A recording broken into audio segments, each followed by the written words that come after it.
Selamat datang di podcast WGWC. Edisi kali ini lebih seru lagi karena kita mau ngebahas tentang bagaimana perlindungan korban tindak pidana terorisme.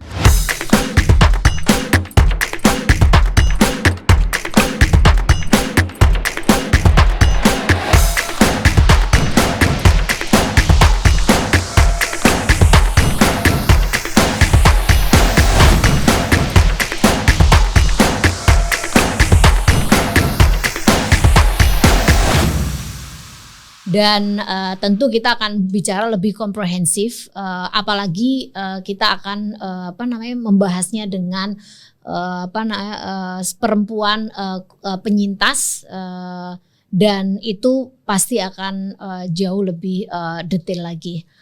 Nah, tidak ada yang menyangka pertanyaan sederhana seperti bagaimana kondisi dan situasi Anda saat ini ternyata bisa memicu gelombang emosi yang begitu besar.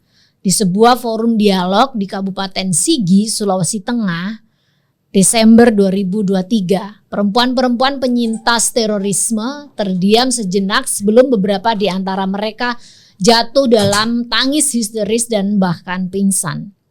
Air mata mereka membanjiri ruangan bukan hanya sebagai ungkapan kesedihan, tetapi sebagai bukti nyata luka yang belum sembuh dari serangan terorisme yang mereka alami. Ini sebuah bukti bahwa trauma karena kejadian terorisme hadir sepanjang hayat. Apalagi jika korban tidak mendapatkan bantuan pemulihan jangka panjang dan komprehensif. Menurut data Badan Nasional Penanggulangan Terorisme, ada 1.370 korban tindak pidana terorisme dan baru 650 yang telah mendapatkan kompensasi dari negara. Tentu saja kompensasi ini salah satu aspek penting dalam mengukur kehadiran negara dalam konteks perlindungan korban. Akan tetapi layanan medis, psikososial yang komprehensif dan jangka panjang masih dibutuhkan oleh para korban. Sebenarnya sepelik apa sih persoalan perlindungan korban terorisme ini? Nah, kita langsung saja berbincang dengan Mbak Vivi Nurmasari, salah satu penyintas bom hotel Marriott. Nah, Mbak Vivi ini selain memulihkan dirinya sendiri, juga melakukan advokasi kepada para korban yang lainnya. Nah, beliau itu aktif dalam salah satu organisasi korban bernama Yayasan Keluarga Penyintas. Selamat datang Mbak Vivi. Gimana kondisinya? Alhamdulillah sehat ya. Nah, kita mau bincang-bincang terkait dengan pengalaman Mbak Vivi tentu saja ya. Nah, ini udah lama banget kan tragedi Marriott itu kalau nggak salah 15 tahun yang lalu ya. Nah, kira-kira 15 tahun yang lalu ini dengan berbagai upaya yang dilakukan oleh Mbak Vivi, kondisi sekarang Mbak Vivi itu kayak apa ya? Boleh ceritakan nggak? Ya, kalau untuk saya sendiri ya, saya pribadi itu mungkin kalau untuk trauma kadang-kadang muncul, muncul di satu titik di mana umpamanya saya mengalami hal-hal yang kurang baik terus muncul gitu. Termasuk dengan psikis saya gitu kan, ada banyak keterbatasan setelah kejadian itu gitu. Betul. Kan makin kesini mungkin tambah usia juga ya. Jadi makin agak kesulitan gitu di hal, jadi kompleks ya. Yang tadinya kena bom tiba-tiba umpamanya kayak tangan yang tadinya hanya sakit ini, tapi ternyata ada efeknya itu ada sakit lain gitu seperti autoimun. Jadi kena autoimun karena ada ada guncangan di beberapa titik bagian badan gitu. Dan makin kesini makin berusia itu makin ini ya, ada simptom-simptom lain juga yang dialami oleh Mbak Vivi. Dan itu bukan hanya saya, ada teman-teman juga sama yang mengalami fisik sama duka seperti saya seperti itu, termasuk luka bakar. Seperti itu, luka bakar juga berdampaknya itu semakin tua ya, maksud usia semakin lanjut semakin ada gitu dampak-dampaknya itu sih. Nah, ini yang paling menyulitkan dalam proses pemulihan selama 15 tahun terakhir ini apa Mbak? Kalau yang di kasusnya Mbak Vivi? Kalau saya mungkin karena nggak bisa kembali ya, nggak bisa kembali utuh, ya nggak bisa kembali. Ini cerita menarik juga Mbak Ruby. Jadi saya tuh dulu ya waktu gadis seneng banget main pedi dengan nail art gitu kan. Terus tiba-tiba dengan kondisi tangan kayak gini tuh kayaknya tuh terenggut gitu. Kadang-kadang di majalah atau di media sosial yang ada terkait dengan itu tuh kayaknya tuh rasa jengkel gitu. Masih ada rasa marah gitu ya. Masih suka aduh gitu, pengen apalagi kalau ada acara keluarga perkawinan atau apa kayak itu saudara-saudara pada pakai kutek gitu kan, terus saya yang diem gitu. Terus setiap gunting kuku aja kan agak susah. Ke salon tetap hanya untuk gunting kuku, bukan untuk nail art atau apa gitu. Itu yang mungkin merenggut kesukaan gitu kan. Betul. Itu sih. Terus yang kesulitan sekarang ini ya yang tadi saya bilang, makin berumur makin berasa aja gitu, kayak yang seusia saya yang seharusnya jalan masih bisa normal gitu, ini masih tertati-tati gitu di kaki untuk angkat barang atau sesuatu itu juga agak lebih susah lagi ya. Artinya semakin Mbak Vivi membutuhkan banyak orang lain ya untuk membantu sehari-hari, betul, ya Mbak. Betul. Nah, di dalam konteks kesulitan ini apa yang Mbak Vivi lakukan agar aktivitasnya masih tetap jalan nih? Saya sih kebetulan saat ini masih fisioterapi, dibantu gitu kan untuk fisioterapi itu seminggu sekali, kadang-kadang lebih. Itu bisa terbantu juga gitu. Nah, kalau efek lainnya ya itu karena tergerus dengan emosional yang separah apa tuh Mbak Vivi, kalau kegiatan sehari-hari umpamanya ada aja gitu, kalau umpamanya nggak bisa melakukan sesuatu pasti terus nggak bisa terbantu tumbuh rasa kekesalan gitu. Sehingga ya baru mungkin udah tahu saya terdeteksi dengan kanker. Kanker yang kata dokter sih timbulnya ya dari emosional kita yang kurang stabil gitu kan. Jadi ya dihadiahi itu juga gitu. Jadi agak susah ya. Saya juga bilang ke teman-teman jaga emosional karena nanti akan merugikan diri kita juga gitu. Seperti itu. Nah, ini di dalam proses 15 tahun ini kan pasti nggak gampang buat Mbak Vivi untuk menyemangati diri sendiri gitu kan. Lalu yang kedua mengikuti semua proses bagaimana pemulihan ya. Belum lagi persoalan sosial ya Mbak ya. Yang mungkin saya nggak tahu apakah keluarga dan sosial itu cukup ramah gitu ya dengan figur yang berbeda, keterbatasan dalam persoalan fisik, kemudian trauma yang masih ada gitu ya. Nah, tapi ini Mbak Vivi ini juga sibuk juga untuk ngurusin korban yang lain nih. Apa nih yang membuat Mbak Vivi terpanggil udah dirinya harus butuh banyak bantuan dan sebagainya, juga ngurusin orang lain ini Mbak? Sebetulnya sih berawal dari ini sih Mbak, karena kami itu pada saat kejadian 2003 lalu itu kami tidak mendapatkan perhatian dari negara. Terus kami berkumpul dengan teman-teman, terus gimana sih caranya untuk bisa fisioterapi aja kan mahal, 600.000, 400.000. Kalau ada perlindungan dari negara kan lumayan untuk meringankan beban gitu kan. Nah, berawal dari situ kami advokasi awalnya sih ke Pemprov DKI Jakarta. Namun ternyata di sana nggak ada juga payung hukum untuk kita. Ke Kementerian Kesehatan juga tidak ada gitu. Akhirnya kami ketok tuh ke LPSK untuk coba dong gitu undang-undang LPSK bisa direvisi sehingga dan bisa memasukkan korban terorisme ini masuk ke dalam undang-undang tersebut gitu. Dan alhamdulillah berawal dari situ sih Mbak. Jadi kita terdorong pengen sekali gitu kan, minimal itu kita berobat bisa gratis gitu kan dari negara akibat bom ya, bukan dari yang lain. Dan alhamdulillah melalui advokasi yang kita lakukan dengan teman-teman itu bisa masuk ke dalam ke pemerintahan sehingga kita diberikan perlindungan terhadap hak-hak kita. Berlanjut tuh karena kita udah kadung kecebur. Terus itu juga nggak susah sekali untuk realisasinya. Kita menunggu setelah undang-undang LPSK diketok palu pun kita harus menunggu berapa tahun. Bahkan saya mendapatkan layanan itu 2019. Wow. Jangka waktunya lama. Itu kayak lama itu ya. Kayak apa namanya, kayak diberikan harapan tapi kok ini lagi gitu, susah lagi. Nah itu bukan hanya saya, ada teman-teman juga sama merasakan sama. Jadi dan jumlahnya ratusan juga ya. Ratusan, dan kita tuh karena udah kadung gitu untuk ini tetap harus kita pupuk semangat gitu kan sampai Undang-Undang Terorisme nomor 5 tahun 2018 disahkan juga. Akhirnya kita nunggu hanya sekitar 1 tahun. 1 tahun setelah itu baru kita mendapatkan layanan.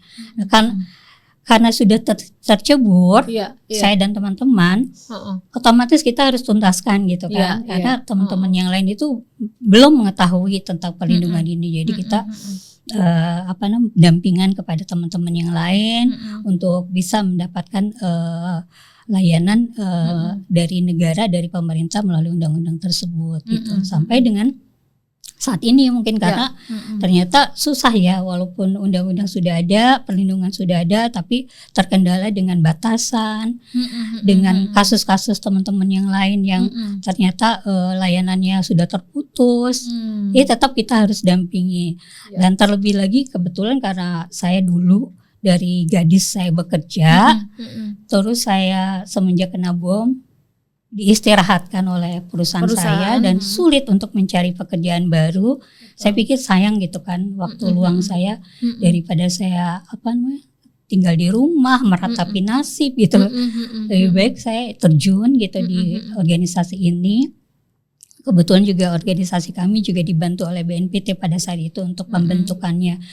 Nah, saya pikir tapi hasilnya kalau teman-teman sudah mendapatkan itu rasanya tuh kepuasan tersendiri gitu ya. Jadi kayak obat gitu, obat buat alhamdulillah masih berguna. Tadinya kan kita merasa kok kayak saya nggak guna ya gitu, saya nggak guna gitu. Terus orang mandang bergantung pada orang terdekat kita sendiri menganggap kayak merasa gitu kan, cacat atau apa gitu kan, nggak bisa apa-apa gitu. Tapi setelah melakukan ini justru obat untuk saya tuh keberhasilan dari teman-teman sudah mendapat layanan itu kayaknya tuh senang gitu, dan itu bisa membangkitkan kepercayaan diri saya juga gitu.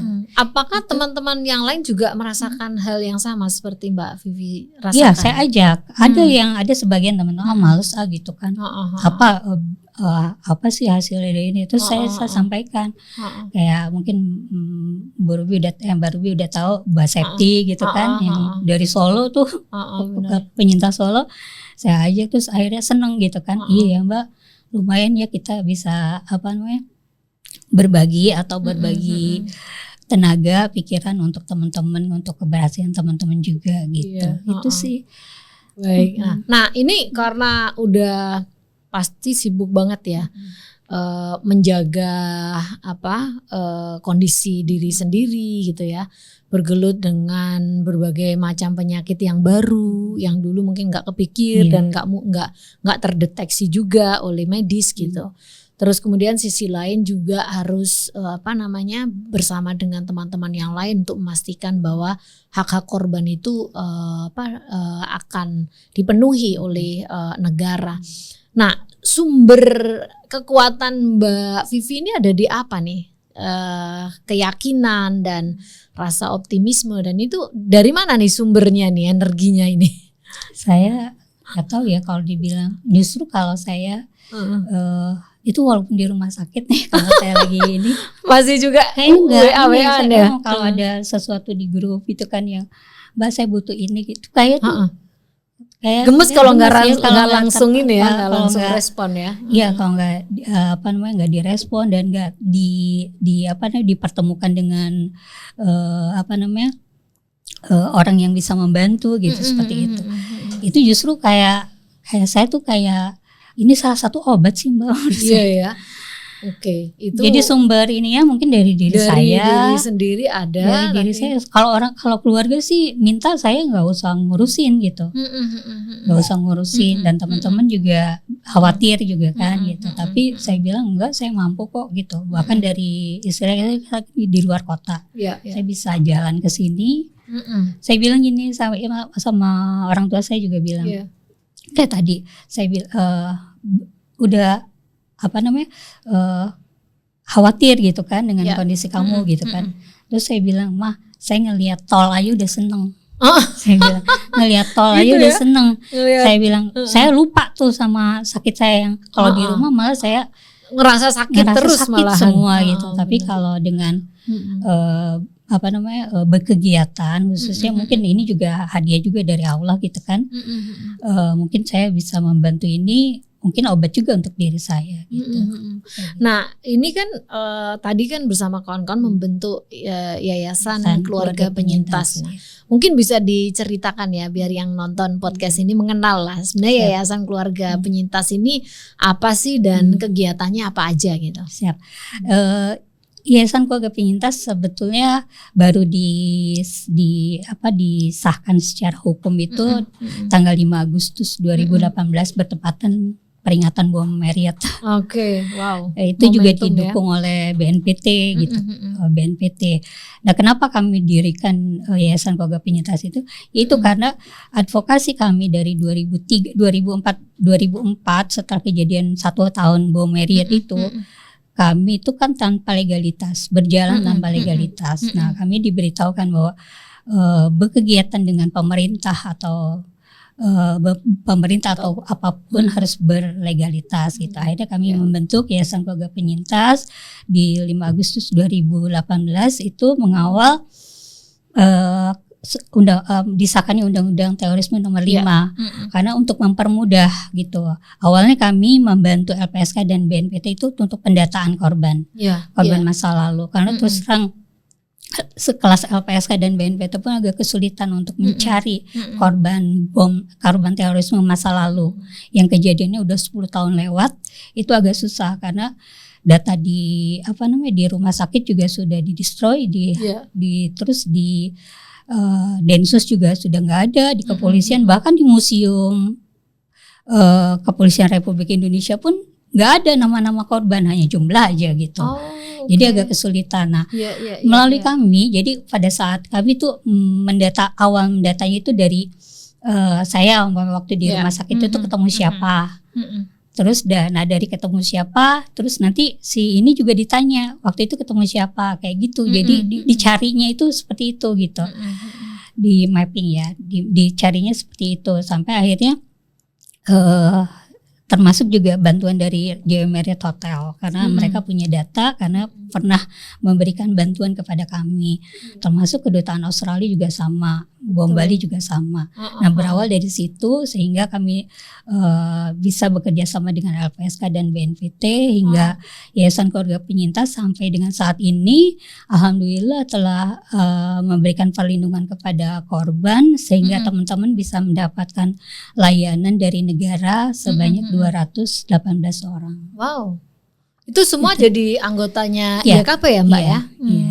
Ini anggota YKP ini dia ada di kota-kota mana aja? Kami itu agak sulit menjangkau seluruh Indonesia. Betul. Jadi untuk sampai saat ini baru Jabodetabek, Jawa Barat, Jawa Tengah, Jawa Timur, Bali, Poso, Makassar, Palu dan Medan. Seperti itu. Dan itu mereka tergabung dalam Yayasan Keluarga Penyintas. Nah, ini yang paling kegiatan yang paling utamanya apa nih Mbak? Yang paling utamanya sih tetap karena kan ini kan udah dapat nih kompensasi nih dari negara nih. Nah, sekarang apa nih yang dilakukan? Nah, walaupun sudah dapat lebih tapi tetap maksudnya dari seluruh korban itu kebutuhan itu terus berjalan. Seperti anak sekolah. Oke, ada kebutuhan-kebutuhan baru ya. Anak sekolah, lalu penguatan ekonomi teman-teman yang suaminya meninggal sebagai tulang punggung. Yang ibu-ibu ini kan yang tadinya ibu rumah tangga mau nggak mau harus menjadi tulang punggung juga, bekerja mencari uang gitu. Nah mereka itu dilatih gitu untuk bisa mendapatkan penghasilan melalui keterampilan yang mereka miliki seperti itu. Bukan hanya itu juga, dari teman-teman korban langsung yang mengalami cacat fisik juga sama gitu. Mereka juga harus kehilangan pekerjaan dan mereka harus mau nggak mau mandiri secara ekonomi dengan pelatihan-pelatihan seperti itu. Jadi ini juga untuk masyarakat umum, jangan hanya dilihat korban bom itu sudah mendapatkan hak-haknya dari negara kan sudah memberikan layanan kepada ini. Itu layanan itu kompensasi tidak sebanding dengan apa yang mereka alami yang itu dari sepanjang hayat ya gitu. Tidak sebanding gitu kan. Dan mereka harus hidup sampai dengan harus hidup dan menghidupi keluarga, istri atau anak atau suami gitu. Nah, gitu. Ini kalau kalau dilihat yang paling menyulitkan kalau bicara terkait dengan kebutuhan jangka panjang korban itu di bagian apa tuh Mbak? Kalau saat ini tergantung masanya. Kalau masanya sedang ada kenaikan kelas ya, pendidikan awal-awal kenaikan kelas gitu ya. Nah mereka tuh 1 bulan atau 2 bulan sebelumnya mereka meminta bantuan untuk kayak semacam beasiswa untuk anak-anak sekolah. Tergantung tuh masanya kan, masa anak-anak masuk sekolah. Terus kalau yang saat ini ya sama yang tadi saya sampaikan juga, makin kesini makin berumur banyak yang sakit. Betul. Nah tahu sendiri kan Mbak Ruby, kalau Undang-Undang Terorisme nomor 5 ini kan yang lalu itu hanya 3 tahun. Iya. Dari tahun 2021 itu sudah terputus layanannya sampai dengan saat ini. Maksudnya tidak bisa lagi mengakses sudah tidak bisa lagi. Ada sebagian yang bisa, ada yang tidak, tapi rata-rata tidak bisa. Nah, itu teman-teman banyak yang sakit dan sudah tidak mendapatkan layanan medis lagi dari negara karena memang kita harus mentaati aturan undang-undang tersebut. Namun kan saat ini atau kemarin bulan Agustus ya kalau nggak salah, itu MK sudah mengabulkan dan itu juga PR juga untuk kita nih mendata ulang. Kalau nggak salah berapa Mbak? 10 tahun atau berapa? 10 tahun ya? Sampai 2027 atau 2008 gitu. Nah itu lumayan ya, ada kurun waktu sekian. Siapa tahu kita dikasih umur sampai dengan 2017 kita masih diberikan layanan oleh negara sampai dengan tahun segitu gitu kan. Nah sekarang PR kami juga sedang sibuk untuk mendata bukan hanya korban yang saat ini kami lindungi, tapi juga teman-teman yang belum sama sekali mendapatkan perlindungan gitu dari negara. Seperti yang tadi Bu Ruby sampaikan kan ada 1.300 lebih kan. Baru mendapatkan kompensasi 650-an. Nah, sisanya itu setengahnya. Betul. Nah, setengahnya apa kabar gitu, kasihan gitu. Itu gimana tuh Mbak? Itu berarti itu menjadi bagian yang YKP tetap lakukan advokasi ya? Iya, kita juga sampaikan sampai ke Amerika bahkan yang sekarang kerja di Amerika kan. Kami sampaikan terus yang di Australia juga sama kita sampaikan bahwa ini kita, ayo ajukan kembali gitu kan. Sayang gitu kesempatan ini gitu. Nah, saya sih berharap LPSK maupun BNPT bukan hanya informasi ini ya, karena kurun waktunya kan cuma sebentar lagi. Iya benar. Nah, bukan hanya informasi tersebut disebarkan melalui media sosial mereka, tapi di jangkauan luas gitu. Jadi kayak semacam televisi atau media cetak lainnya seperti itu disampaikan gitu bahwa MK ini keputusan MK ini untuk terorisme, untuk korban terorisme ini bisa bisa mengajukan untuk perlindungan terhadap korban, khususnya kompensasi ya seperti itu.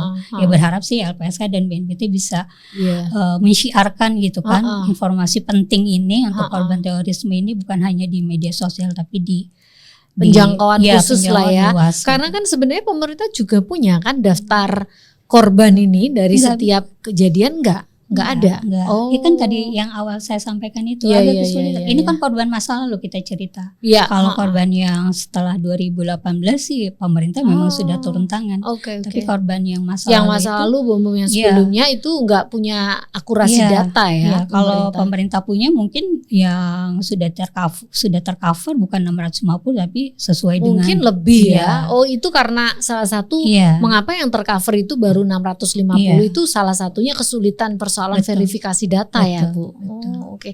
Jadi kalau dalam konteks mendapatkan kompensasi ini apakah itu mudah atau harus ada proses yang prosesnya sih yang harus dilakukan oleh korban? Prosesnya sih menyampaikan permohonan kepada LPSK dan BNPT. Kalau ke BNPT itu khusus untuk surat penetapan penetapan dia itu korban gitu ya, meminta gitu. Dilampirkan juga kronologi lalu yang memperkuat gitu. Dia dirawat di mana pada saat evakuasi seperti itu.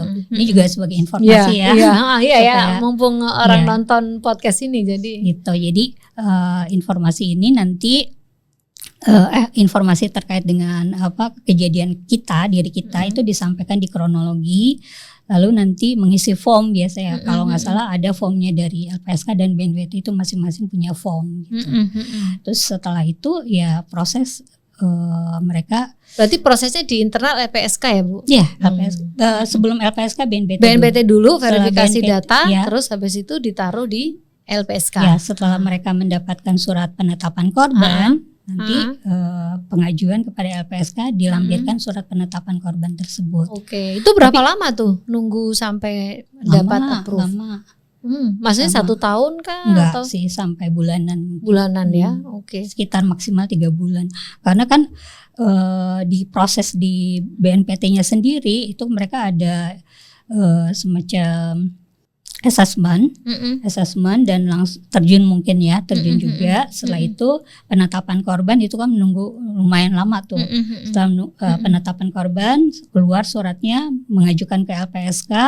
Pengajuan ke LPSK juga menunggu rapat plenonya mereka. Rapat pleno juga sekarang kan LPSK semua korban itu kan hampir ditangani oleh LPSK, jadi bukan hanya terorisme. Semua korban pelanggaran HAM itu ada di LPSK. Jadi LPSK BNPT korban terorisme itu hanya mungkin salah satu kesekian nilai jumlahnya. Jumlahnya itu lebih kecil daripada korban-korban lain. Jumlah korban terorisme ya? Bukan, korban terorisme itu lebih kecil skupnya daripada korban-korban kayak pelanggaran HAM berat. Iya. Mereka kan LPSK kan menangani itu juga. Terus korban perdagangan orang terus itu yang paling banyak itu. Kalau nggak salah kita tuh ke-4 atau ke-5 gitu ininya gitu prioritasnya. Jadi itu juga agak nunggu lama katanya kalau mau LPSK sih itu mereka kan setiap hari Senin mengadakan rapat pleno itu bisa sampai dengan ratusan kasus gitu kasus dan itu yang harus diputuskan. Nah, kadang-kadang kalau minggu ini tidak masuk ya minggu depannya. Gitu. Tapi yang paling penting tuh ada kepastian bahwa pengajuan itu diproses gitu ya oleh LPSK meskipun butuh waktu yang beberapa bulan gitu karena antrian panjang persoalan kasus-kasus yang lainnya ya. Betul. Nah, saya juga mendengar di YKP ini ada juga program yang urusannya juga dengan mantan teroris ya, Bu ya. Itu gimana? Boleh nggak diceritain itu? Iya, itu berawal dari undangan dari BNPT untuk ikut serta mengikuti program silaturahmi kebangsaan yang mempertemukan korban dan mantan pelaku. Itu lumayan menguras emosi menguras emosi dan menguras kesabaran. Oke. Kesabaran diri ya. Karena bisa bertemu dengan mantan pelaku terus harus memaafkan gitu kan. Aduh, itu gimana tuh prosesnya tuh di internal Mbak Vivi sendiri? Kalau saya penyiapannya tuh kayak apa tuh? Kalau saya saat itu aja kesel gitu kan, sampai nangis, sampai pengen nabok gitu. Sampai ingin menyilet gitu, terus kasih jeruk gitu biar dia tahu gitu kan. Waktu itu saya ketemu Pak Ali Fauzi, terus saya maki-maki. Nah saya mulai luluhnya itu karena dia nangis gitu kan, dia nangis terus dia nangis sampai dia nggak bisa ngomong, terus dia keluar terus dia bilang saya mau pulang gitu kan. Terus kayak saya mau pulang aja nggak kuat, saya bilang gini, kak teroris cengeng juga ya gitu, nangis juga gitu, terenyuh gitu, terenyuhnya ya mungkin sebagai manusia gitu kan, punya rasa sisi kemanusiaan. Ya. Terus akhirnya pas saya diberikan waktu makan siang, saya sampaikan bahwa nggak usah pulang Pak, kita selesaiin gitu kan pekerjaan ini gitu kan. Mudah-mudahan ya Bapak insyaf, saya bilang gitu, dan teman-teman juga insyaf, bukan hanya bohong-bohongan gitu. Terus akhirnya berjalan bahkan kita jadi malam kesekian itu di area swimming pool. Kita kan ada semacam taman gitu, kita berbaur gitu, ada yang dari bahkan ada pelaku dari Marriott, orang Medan, itu yang kan kalau tahu sendiri ibu orang Medan bicaranya kan agak keras gitu kan, beda dengan Pak Ali Fauzi agak lembut gitu kan, kayak dia kayak merasa nggak bersalah, rasanya tuh kayak teman-teman tuh gimana gitu kan, ngelihat dia cara ini kayak agak ini gitu. Tapi setelah itu ya mungkin karena pemaafan dari Pak Ali ini ya, Pak Ali ini kalau menurut saya pribadi, saya bilang ke teman-teman, udahlah gitu, itu urusan dia, nanti punya balasan dari Allah, ya nanti pertanggungjawaban dia sama Allah nanti. Dia udah membuat kita sakit ya, nanti mungkin ada balasannya dari Allah gitu. Dan saya juga dikuatkan sama teman-teman lain juga sih. Gitu. Tapi saat itu tuh sebenarnya udah YKP-nya udah ada apa belum sih, Mbak? Sedang dirintis juga ya. Dirintis. Nah saat pertemuan orang bilangnya rekonsiliasi gitu ya. Menurut Mbak Vivi apa sih pelajaran penting yang nggak boleh diulang oleh pemerintah kalau punya program rekonsiliasi seperti itu? Nah itu juga penting. Jadi tidak cukup mengundang kedua pihak itu ya. Kedua pihak, tapi diberikan semacam dampingan dari psikolog. Ada sih, tapi hanya berbanding 50, hanya psikolognya 6. Kalau terjadi sesuatu ini kan agak sulit. Nah ini juga pembelajaran. Nah tapi kembali ke kodrat manusia ya. Jadi walaupun ada kedendaman ya di hati seseorang, tapi ketemu dengan mantan pelaku itu nggak ada tuh Mbak, pengen, termasuk teman-teman Bali gitu, pengen gimana gitu kan. Itu rasanya itu apa yang ada di hati Mbak Vivi? Kalau saya itu awalnya aja kayak tapi kesel, gemes gitu tapi ya. Tapi tetap kita ngegeraknya entah lo di akhirat ya. Jadi ada semacam ada semacam kepasrahan, satu sisi nggak mau membalas dengan kekerasan karena itu bukan wilayah Mbak Vivi gitu. Betul. Tapi satu sisi lain juga melihat ada sisi kemanusiaan di mereka gitu ya, dan mereka terlihat juga kerapuhan mereka dan merasa butuh pemaafan dalam konteks ini gitu. Tapi sebelum saya bertemu dengan di silaturahmi kebangsaan itu, saya pernah bertemu di tahun 2009 kalau nggak salah, pas belum Marriott kedua. Saya waktu itu mau membuat semacam wawancara dengan mantan pelaku Rois ya, di Cipinang atau Salim, saya lupa. Nah, saya difasilitasi sama Densus untuk bisa masuk ke sana. Nah, itu saya bertemu dengan ini belum pakai hijab, Mbak. Belum pakai hijab. Terus saya ngelihat tuh tampang-tampang mereka, ternyata pada saat kita kunjungan ke lapas itu mereka itu kayak bergerombol. Mereka mungkin satu sel itu kan kasus teroris, gitu ya? Kasus teroris semua mungkin. Jadi pada saat setiap orang ada kunjungan ke salah satu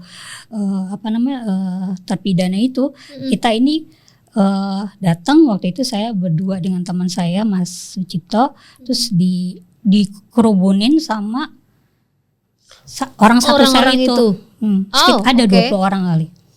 20 orang. Terus dia sih sempat kayak semacam melecehkan secara agama ya. Kamu berhijab aja enggak, itu salah satu hukuman dari Tuhan. Dia bilang gitu. Terus saya bilang gini, kamu kan bukan Tuhan, saya bilang gitu. Kamu bukan Tuhan. Tahu dari mana saya saya dapat hukuman dari Tuhan, saya bilang gitu. Jelas-jelas ini adalah atas ulah kalian gitu, atas ulah kalian. Saya tuh orang Muslim, saya bilang. Ibu saya dari Banten, bapak saya dari Padang. Asli itu orang-orang Muslim, daerah Muslim, saya bilang yang taat, saya bilang gitu. Terus kamu membantai atau menyakiti sesama Muslim, saya bilang gitu. Terus mulai dari situ mulai mencair. Saya bilang saya kesini bukan perdebatan soal ini ya. Saya sudah berusaha untuk memaafkan. Saya bisa datang ke sini pun dengan kebesaran hati saya, ketemu dengan orang-orang yang sudah meneror gitu kan. Terus akhirnya kami wawancara juga hanya sebentar gitu, dan itu saya terbersit tuh gini. Saya melihat dari teman-teman itu, ada kalimat, Mbak masih beruntung walaupun Mbak kena bom, tapi keluarga Mbak nggak kena gitu. Itu dari ungkapan dari mereka. Salah satu dari mereka. Saya ini dihukum puluhan tahun, terus anak-anak dan istri saya juga kena imbasnya gitu kan. Terus waktu itu saya belum ngerti tuh tentang kerja-kerja PCV yang tentang penanganan mantan pelaku gitu. Cuman saya dalam hati saya bilang ya itu kan ulah kalian juga gitu kan, ulah kalian juga gitu.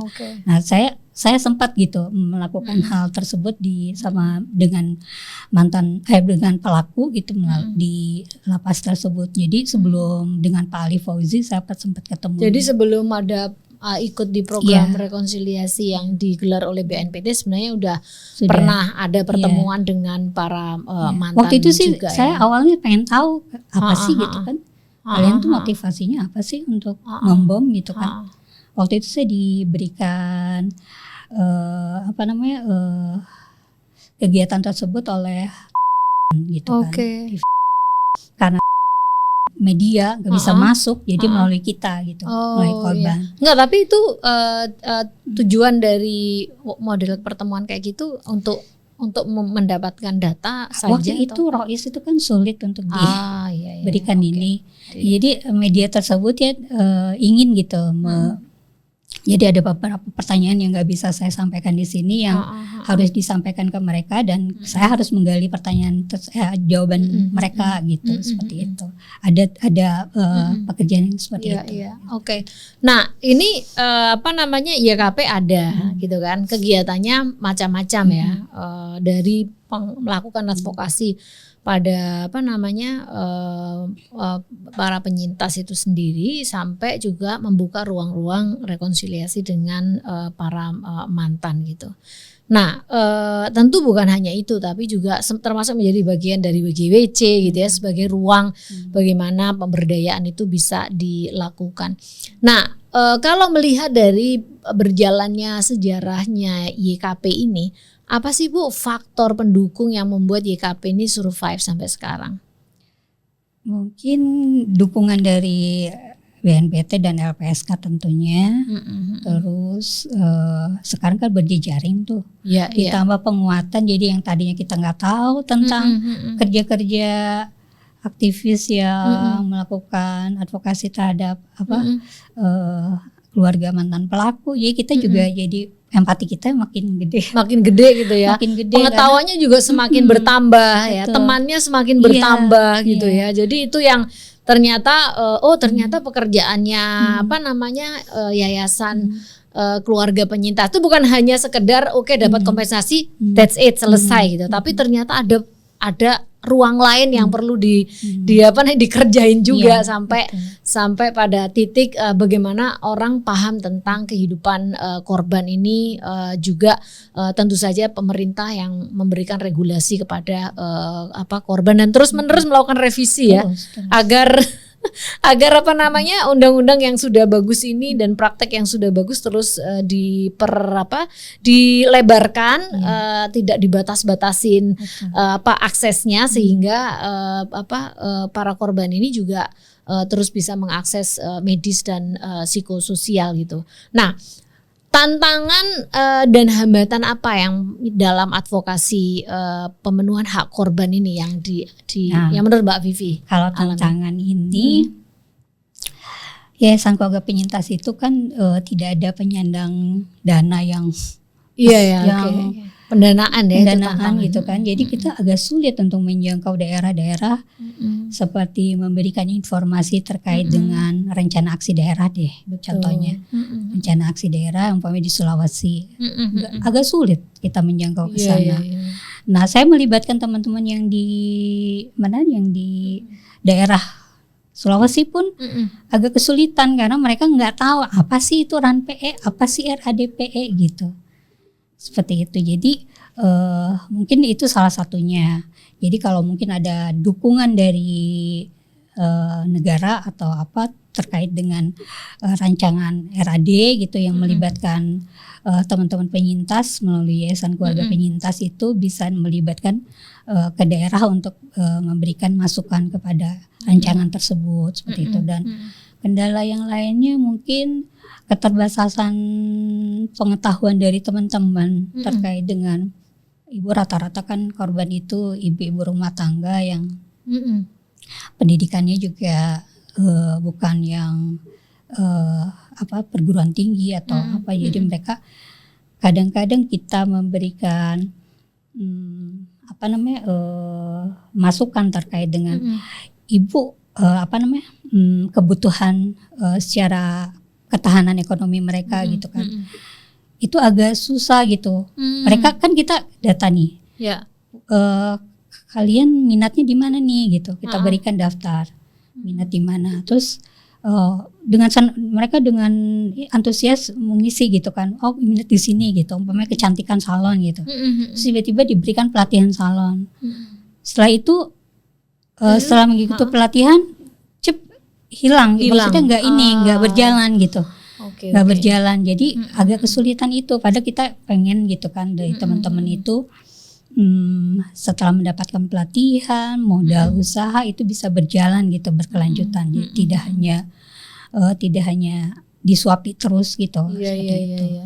Itu sih agak kendala, agak kesulitan di internal kami internalnya gitu. Tapi juga model-model pemberdayaan dari di luar dari YKP sendiri masih sifatnya belum berkelanjutan gitu ya.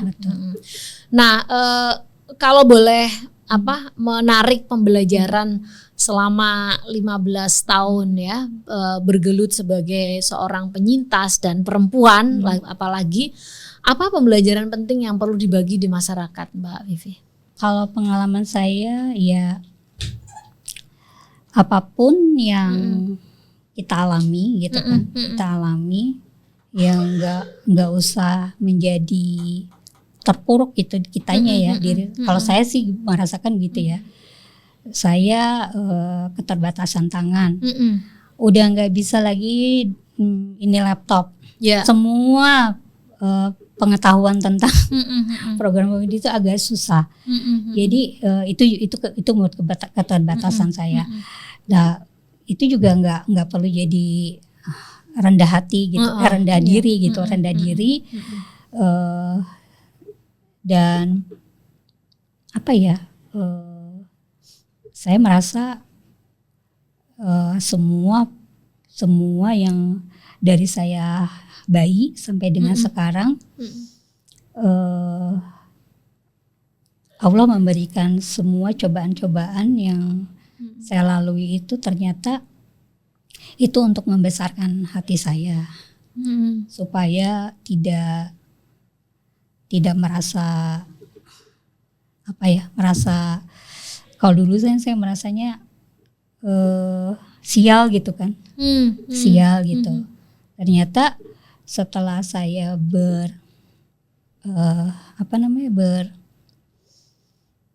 berkecimpung di komunitas saya, teman-teman korban terorisme itu, saya mempunyai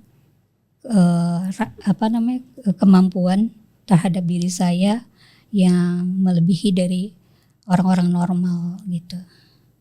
Saya bisa punya empati yang lebih gitu.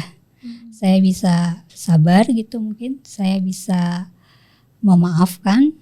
Bahkan Ibu Ruby tahu sendiri saya sudah berteman atau bahkan bekerja sama dengan mantan-mantan pelaku yang ada di FKKI. Itu pun dengan enteng gitu, tanpa ada rasa ini, dan termasuk teman-teman juga sama gitu. Itu sih yang saya rasakan. Jadi nggak harus saya sebagai penyintas terus saya harus diratapi atau dikasihani, enggak juga gitu. Saya harus mandiri, harus berjuang, terus ya berjuang dengan teman-teman sih. Kalau hasilnya kayak sekarang saya lagi happy banget karena kan semua tujuan kita itu hampir terpenuhi, walaupun nggak seumur hidup tapi 10 tahun itu lumayan gitu. Iya. Seperti itu kan. Apa ada pesan khusus untuk perempuan penyintas? Ya kalau untuk teman-teman penyintas apapun ya, saya penyintas terorisme, penyintas kanker, jangan merasa diri kita sakit gitu. Jangan merasa diri kita punya keterbatasan, walaupun cacat tapi kita harus mampu gitu untuk melakukan apapun gitu. Kalau tangan gak bisa dilakukan, ya yang lain gitu, kayak gitu. Dan terus belajar sih, terus berjejaring, ketemu banyak orang, belajar lebih banyak lagi. Soalnya banyak orang-orang hebat yang ternyata jadi motivasi kita kan, motivasi kita untuk pengen kayak ini. Yayasan YKP harus kayak gini nih ke depan kayak gitu. Harus dipandang, walaupun sekarang nggak dipandang, belum dipandang ya. Dipandang lah, belum dipandang. Ya karena kita mengalami gitu kan, hasil kerja kita ternyata nggak di semacam nggak dihargai gitu. Tapi kita nanti ke depan akan kita harus lebih optimis sih, karena melihat dari teman-teman hebat-hebat gitu ya. Apalagi sekarang pemerintah udah mendorong daerah untuk bisa memiliki rencana aksi daerah juga. Mudah-mudahan ini juga sebagai peluang baru buat teman-teman penyintas agar upaya untuk bagaimana pemulihan jangka panjang itu juga menjadi tanggung jawab daerah juga, bukan hanya pemerintah nasional gitu ya. Betul. Baik, terima kasih loh Mbak Vivi sudah berbagi. Teman-teman, tentu saja cerita-cerita yang lainnya bisa juga disimak di buku yang ini, bukunya WGWC, untuk kepentingan dukungan pada korban. Tentu kita berharap kalian membeli, bukan gratis, agar kita bisa menyumbangkan sebagian buat teman-teman korban. Nah, di akhir sesi ini saya ingin menggarisbawahi apa yang tadi Mbak Vivi sampaikan gitu ya. Yang pertama adalah tentu saja perubahan dimulai dari diri sendiri. Itu merupakan baseline yang sangat kuat gitu. Tanpa penerimaan diri tentang apa yang memang sudah terjadi, baik secara psikologi, secara fisik dan secara medis, tentu akan sulit untuk bergerak lebih maju lagi. Sehingga saya rasa nasihat Mbak Vivi sangat penting dan powerful buat teman-teman yang penyintas adalah terima kita menjadi bagian dari kehidupan yang kedua, dan kemudian mengisinya menjadi lebih bermanfaat lagi, karena dibalik dari sebuah kejadian pasti ada hikmah besar yang disiapkan oleh Tuhan. Bukan hanya persoalan penerimaan diri, tapi penting juga yang kedua tentu saja perlindungan dari negara, ya, menghadirkan negara dalam semua aspek perlindungan kepada korban, itu kewajiban negara.